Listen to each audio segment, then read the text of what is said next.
இலங்கை நாட்டு தேவார தலங்கள முதல் தலமும், 273வது தேவார பாடல் பெற்ற தலமும், 5 ஈஸ்வர தலங்கள ஒன்றாகவும் கிழக்கு நோக்கிய கோவிலான திருக்கோணமலை. இது திருக்கேதீஸ்வரம், நகுலேஸ்வரம், தென்னாவரம், முன்னேஸ்வரம்ங்கிற 5 இதில் இது முதல் தலமாக சொல்லப்படும்.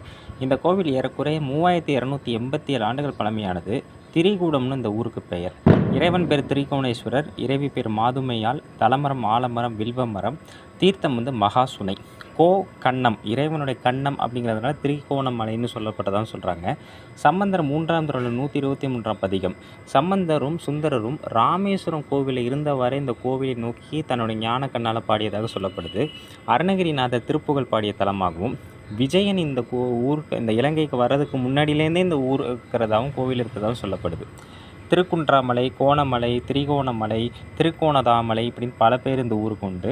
மகாபாரதம், ராமாயணம், யாழ்ப்பாண வைபவ மாலை, மட்டக்களப்பு மான்மியம், கந்த புராணத்துலலாம் இந்த ஊர் குறிக்கப்பட்டிருக்கு. 3000 ஆண்டுகளுக்கு முன்னாடி திரிகோணமலை உச்சியிலையும் இடைப்பகுதியிலும் அடிவாரத்தில் 3 பெருங்கோயில் இருந்திருக்கு. இப்போ இல்லை, இப்போ மலை உச்சியில் மட்டும்தான் இருக்குது. அகத்தியர் வேதாரண்யம் அகத்தியேஸ்வரம் வழிபட்ட பிறகு இந்த ஊருக்கு இந்த கோவிலுக்கு வந்ததாக சொல்லப்படுது. இந்த கோவிலில் ஒரு காலத்தில் சுவாமிக்கு விளக்கேற்றுறதுக்கு போதிய அளவு நெய்யும் திரியும் இல்லாத காரணத்தினால தாமரை தண்டோட நூலை எடுத்து திரி செஞ்சாங்களாம். அது அந்த ஊர் இன்றைக்கி பக்கத்தில் திரிதாயின்னு ஒரு ஊர் இருக்குது.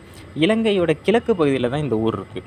போர்த்துகீசியர் 1624ஆம் ஆண்டில் இந்த கோவிலை பாழ்படுத்தியிருக்காங்க. ரொம்ப மோசமான நிலைக்கு ஆளாகி பின்னால் கட்டப்பட்ட கோவில் தான் நீங்கள் படத்தில் பார்க்குறீங்க.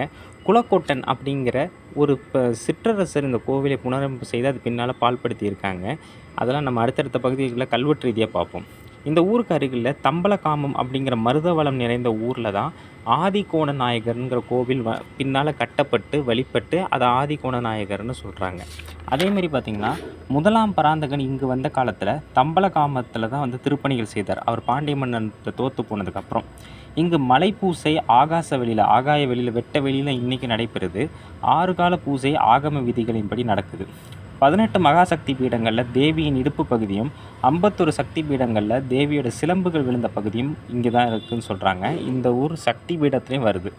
ஆடி அமாவாசையில் பெருமான் கடலில் தீர்த்தம் ஆடுவார்னும், மகாமக தீர்த்த விழா, பங்குனி மாதத்தில் பூங்காவனம் மற்றும் தெப்பத் திருவிழா, மார்கழியில் திருவம்பாவை விழா கொண்டாடப்பட்டிருக்கு.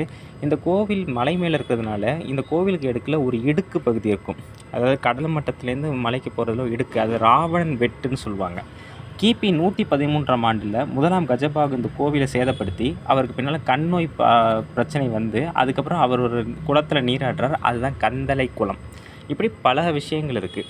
அதேமாதிரி பார்த்திங்கன்னா, கிட்டத்தட்ட 3000 வருடங்களுக்கு உட்பட்ட இந்த கோவிலுக்கு சுமார் 1700 ஏக்கர் பரப்பளவு நிலங்கள் இருக்குது.